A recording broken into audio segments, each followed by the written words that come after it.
আসসালামু আলাইকুম। আশা করি আপনারা সবাই ভালো আছেন। গতকাল 1 অক্টোবর একটি খবর প্রকাশ করা হয় এবং সেখানে বলা হয় যে কিছুদিনের মধ্যে সব ভিসা চালু করতে পারবেন বলে জানিয়েছেন ভারতের পররাষ্ট্রমন্ত্রী এস জয়শঙ্কর। মঙ্গলবার 1 অক্টোবর পররাষ্ট্র মন্ত্রণালয়ে জাতিসংঘের অধিবেশনে বাংলাদেশের অংশগ্রহণ ও সমসাময়িক ইস্যু নিয়ে এক সংবাদ সম্মেলনে একথা জানান আমাদের পররাষ্ট্র বিষয়ক উপদেষ্টা মোহাম্মদ তৌহিদ হোসেন।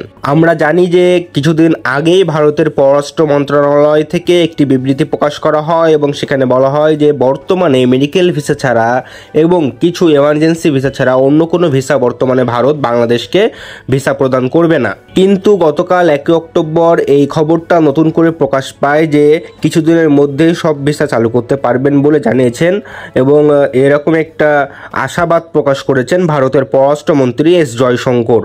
আমরা জানি যে কিছুদিন আগে আমাদের পররাষ্ট্র উপদেষ্টা মোহাম্মদ তৌহিদ হোসেনের সাথে ভারতের পররাষ্ট্রমন্ত্রী এস জয়শঙ্করের বৈঠক হয়েছিল এবং সেখানে ভিসা ইস্যুতে আলোচনা হয়েছিল বলে জানিয়েছে আমাদের তৌহিদ হোসেন পররাষ্ট্র বিষয়ক উপদেষ্টা।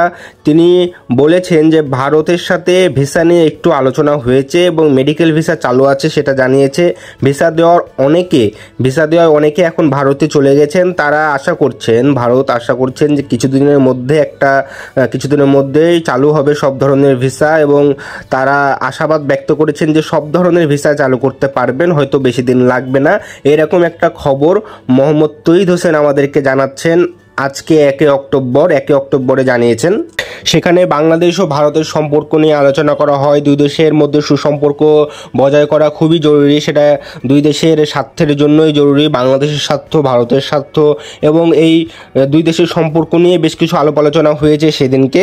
এছাড়াও সেই আলোচনার মধ্যে এটাও পারস্পরিক যে উদ্বেগ আছে দুই দেশের মধ্যে, এই উদ্বেগ কীভাবে সমাধান করার চেষ্টা করা হবে এই সম্পর্কেও কথা হয়েছে দুইজনের মধ্যে। তো এছাড়াও আমাদের পররাষ্ট্র বিষয়ক উপদেষ্টা মোহাম্মদ তৌহিদ হোসেন আরও বলেন যে নিরাপত্তার বিষয় নিয়ে কথা হয়েছে। অবশ্যই ভারতের নিরাপত্তা নিয়ে একটা উদ্বেগ ছিল, বাংলাদেশের নিরাপত্তা ব্যবস্থা নিয়ে ভারতের একটা উদ্বেগ ছিল, যার কারণে আইভ্যাকগুলো বেশ কিছুদিন বন্ধও ছিল। তো সেখানে আমাদের তৌহিদ হোসেন স্যার যেটা বলেছে যে প্রথম অবস্থায় বেশ কিছুদিন সরকার না থাকার কারণে পুলিশও ছিল না, যার কারণে নিরাপত্তা পরিস্থিতি কিন্তু অনেকটা খারাপ ছিল। এগুলোর কারণে নিরাপত্তা কিছুটা সমস্যা হয়েছে, এটা বাংলাদেশ স্বীকার করে এবং পুলিশ অনেকাংশে ফিরে এসেছে। বর্তমানে সেনাবাহিনী আছে, বর্তমানে নিরাপত্তা এখন অনেকটা উন্নত হয়েছে। নিরাপত্তা নিয়ে ইদানিং বিদেশি কারো কাছ থেকে কোনো অভিযোগ বাংলাদেশ পায়নি। তো এই বিষয়ে আমাদের পররাষ্ট্র বিষয়ক উপদেষ্টা ভারতের সাথে খোলাসা করেছে নিরাপত্তা বিষয় নিয়ে এবং দুই দেশের সাথে যে সম্পর্ক আরও মজবুত করতে হবে এই বিষয় নিয়েও দুই দেশের সাথে কথা হয়েছে এবং দুই দেশের সাথে কথা হয়েছে ভিসা সম্পর্কে, যে খুব তাড়াতাড়ি হয়তো বা কিছুদিনের মধ্যে ভিসা চালু করার আশ্বাস দিয়েছে ভারতের পররাষ্ট্রমন্ত্রী এস জয়শঙ্কর।